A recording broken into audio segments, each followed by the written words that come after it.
have 3 dogs, and I all of do. them are after your awards. They are. Can I give you the story of that? Okay. So a month or so, that Christmas before when I was nominated for the Academy Award, Okay. I got a dog for Christmas.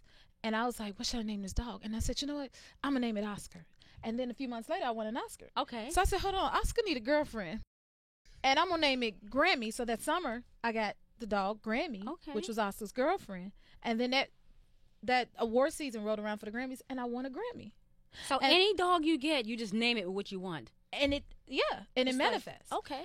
The Then after manifest dogs. Yes. I like that. And then after that, they had some babies, and we named their baby Dream Girl. So Okay. it's Oscar, Grammy, and Dream Girl. Okay. Yeah. And that's where they came from. So I guess you have a dog called Fabulous because you look Well, fabulous. thank you. Well, I mean, what contestant that's been on a show like this? Mhm. First of all, we get the opportunity to be a coach on a show like this. That's Like, true. I could That's a not good point. miss that up, to have that opportunity to be on a show on the opposite side. You know what I mean? That's a great experience for me. So you're watching me experience it as well in the happenings. It's an out of body experience because it's like, I used to be you. Yeah. And I'm that much more passionate about it because I know what they feel like. I know what they're going through, and so I want to help them get to it. Like, I want to see some more Kelly Clarksons and Jennifer Hudsons and whoever else, you know what I mean? Like, get their dreams. And then I love talent. That's all I do. Even after sitting in that chair, listen to about, I don't know how many people sing a day. On lunch, I go and listen to more music. I go home and still listen to music. And I just I really love it. And I love help grooming talent and giving it a platform. Okay, so what's the difference between The Voice UK and this voice? What do you see the difference? I don't think it's that drastic of a difference. I just, the U.S. is obviously a bigger production and a bigger scale, and we get 12 contestants versus 8. You know what I mean? Okay. Like in the UK, I had 8 contestants. Here, we have 12. Okay. Yeah. In the midst of such huge characters, they their experience with Blake and Adam, they've been on the show for 13. This is the 13th season. And then Miley, she's very experienced as well. This is her second season, I think, being on the U.S. Voice. And so I keep saying U.S. UK because I was like, okay, where do I sit in this? How do I find my niche? And what role do I play? And then I'm like, I can only be me.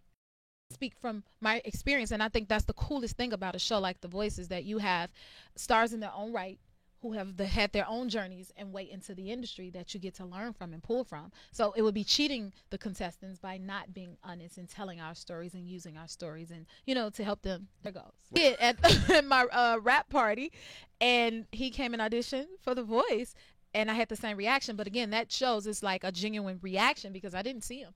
I only heard what he's saying, and what makes me turn my chair is the feeling. It's what I feel. It's not so much even what I hear, but what it makes me feel. And I felt like throwing my shoe at him while he was singing like that. And then it was Chris. So now Chris is one of my contestants. And he literally stopped the show. Like, on the show, he stopped the show. So who's the most competitive of all the I judges, think you think? Miley's the most competitive. Really? Because Blake doesn't have to do much but be Blake. And, he's very charming and just welcoming. So people, he just say, hey, how you doing? And then he get everybody. Okay, and then Adam, they be like, oh, Adam, he's so cute. No, he's not. And then Miley, she will talk you down to you like, okay, girl, fine. I'll pick you as my coach. So in that way, like, I mean, everybody has their own niche, how they compete. Okay. It's just a matter of figuring out everyone's strategy. Like, let me sit here and watch Miley. Okay, now let me watch Adam. And now let me watch Blake, And sometimes we, like, team up together to go against the other coach or, or we're competing against each other. But it keeps it fun. What you bring to the table is something totally different than everybody else. Yeah, and I try to use, because the one thing I feel like I have most is, I've been on both sides of the fence, and I know where the contestants are. So even when they're performing, like, think about how emotional they may be. It's a huge emotional roller coaster coming out. One, you're getting this platform to audition on television for everybody to see, and this is your one chance. And then in the second someone hits their button, that's an emotional roller coaster. I'm considering all of that. Like, you'll see later, I don't want to give too much away, but okay, no, I'm not gonna.